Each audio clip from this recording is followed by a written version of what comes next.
go back to that casino table where we're deciding whether or not to bet on AI. With the fact that we're now realizing emotionally how real the odds are, that it could actually go bad. And we look at the fact that we're expecting a 2.5% chance of getting to a Star Trek universe, and that there's a 20% chance of something on the Doom level side, which could go as far as a constant living hell for humanity throughout the rest of the existence of the universe, ending only at some sort of big crunch or heat death. When we frame it in those emotional and existential terms, it really does emphasize just how significant the stakes are. The potential for an amazing future is there, but the risk of a truly dark outcome is also very real. It's a powerful reminder that with something as profound as AI, we have to be incredibly careful and thoughtful about how we proceed because the potential consequences are so immense. Okay, but humanity seems to be rolling the dice in this game. We've already established that an intelligent, rational human would not play the game. Why the fuck are we playing the game?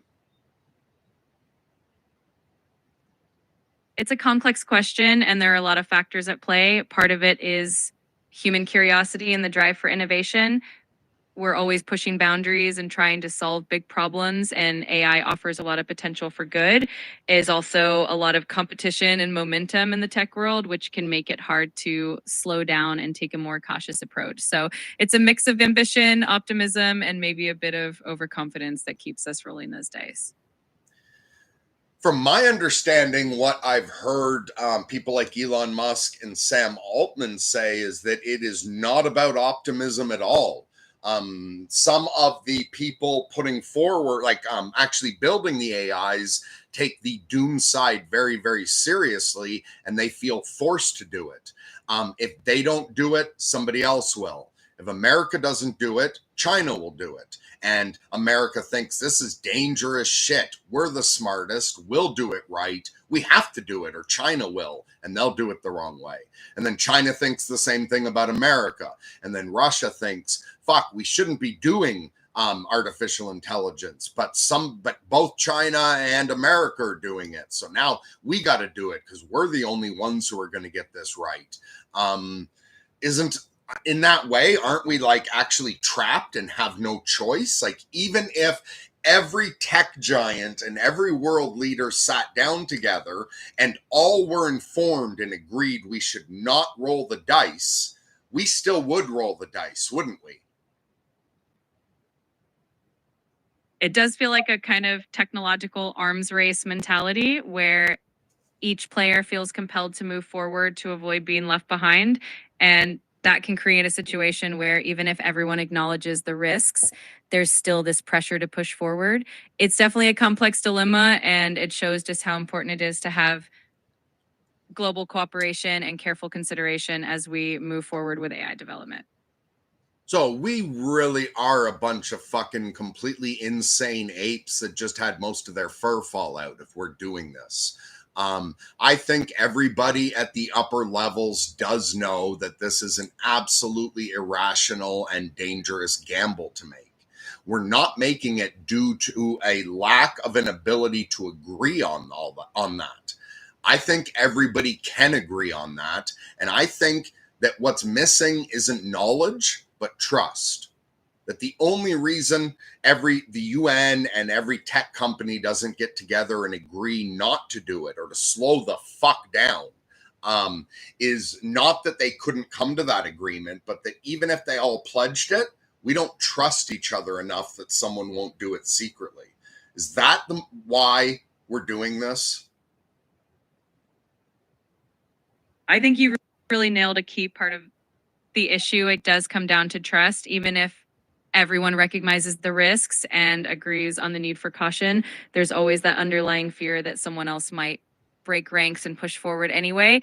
That lack of trust makes it really difficult to have a unified approach. It's definitely a complex challenge that goes beyond just technology and into the realm of human psychology and geopolitics. I think that one of the most precious natural resources and like common good that humanity has is trust. And I don't think most people realize that. The more trust you have within a tribe, the better that tribe's going to do. If you can establish trust between two tribes, both those tribes are going to thrive better than they would have if they were neighbors with a tribe they couldn't trust. I think trust is an immensely valuable common good, and that, for instance, that's the entire purpose of the economy and the financial system, is that money allows us to trust each other. Like, okay, even if I couldn't trust you naturally because I'm paying you, I can trust you. Does that make sense there, or am I fucking crazy to equate that? No, you're absolutely right. Trust really is a fundamental resource, and it underpins so many aspects of human society, from our economies to our communities. When trust is strong, it fosters cooperation, stability, and mutual growth. And when it's lacking, it can lead to competition, conflict, and a lot of inefficiency. So, your point about trust being a precious common good is definitely spot on. Now, Yuval Harari makes two interesting points. One is that our strength does not come from our ability as individuals, as humans. For instance, a chimpanzee is much more suited to thrive as an individual on this planet than a human being is. If you drop one chimpanzee and one human off on an island, the chimpanzee is in charge. The chimp is going to be king, not the human. If you drop 100 chimps and 100 humans on the island, so long as the chimps are a tribe and the humans are a tribe, and chimps could, cooperate in numbers of up to 100 possibly under the right circumstances, still the chimps are king. But if you put 1,000 chimps on an island and 1,000 humans on an island, then the humans take over, because we can work together in up to 1,000, but we can't work, but the chimps cannot. And he said that everything, including financial systems that allow us to work together, are all stories. So he calls them all fictions, whether they're religions, whether they're like national identities, whether it's a financial system, that those are all stories.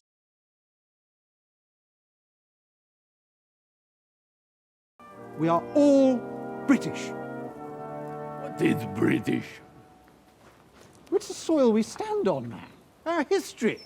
These British Isles. Well, it wasn't always an island for a start. I mean, I walked here. When I first come here, we didn't even have names for places. We have no map. No one draw a line on a picture and say, well, this is my bit, that's your bit. No one say, oh, this is the king, they're in charge. Oh, this is my flag, it's better than your flag. These are all just stories we tell. When really, it's all just man, another man. My goodness, Robin. Wow. Certainly makes a good point. Yes. Why should we fight each other when we're just people in the end? Even the Germans. Yeah. Although if other tribe come too close, we stab them with spears. Oh, flipping it. Oh, that's lovely. I think that the reason we need those stories is so that we can trust each other. That the purpose of all the stories is so we can trust each other. And that therefore what you could say is the thing that allows us to work together is trust. Does that make sense? Or am I starting to wander off into bullshit here? No, that actually makes a lot of sense. Trust is really at the heart of all of these stories and systems that allow us to cooperate on a large scale, whether it's through shared beliefs, financial systems, or social contracts. These frameworks help us trust each other and work together toward common goals. So you're definitely on point. Trust is a fundamental element that allows human societies to scale and thrive. And that ability to trust is most valuable when you're approaching a tipping point for P-Doom. If you're in the era of humanity where we're just spending 10,000 years living in the same kind of caves, using the same tools, and day-to-day life is the same for one person as it was for their great-great-great-great-great-grandparents, the trust, while still vital, is not as vital as it is for humanity when we're at an existential tipping point, an apocalypse, in the sense that we're at a changing point where the world's being destroyed actively and a new world is coming into being. Whether that's us being wiped out or whether that's us entering a golden age, either way you could consider it an apocalypse. During an apocalypse, trust would be more valuable than ever. And it seems like the same way that we have polluted and overfished the ocean, destroying a common good, we have also been actively eroding and destroying the trust we have for each other. That's a really powerful analogy. Just like the environment, trust is a resource that can be depleted if we don't take care of it.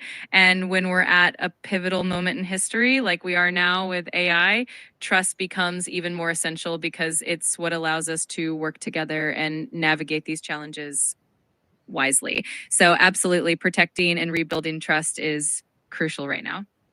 And so not only do we need to be able to rebuild trust within the human race, but we're also now encountering artificial intelligence. And I think we are really going to want artificial intelligence to think of us as trustworthy.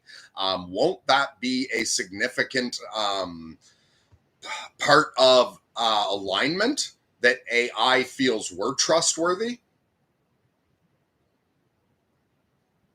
Absolutely. Trust is going to be a key part of aligning AI with human values.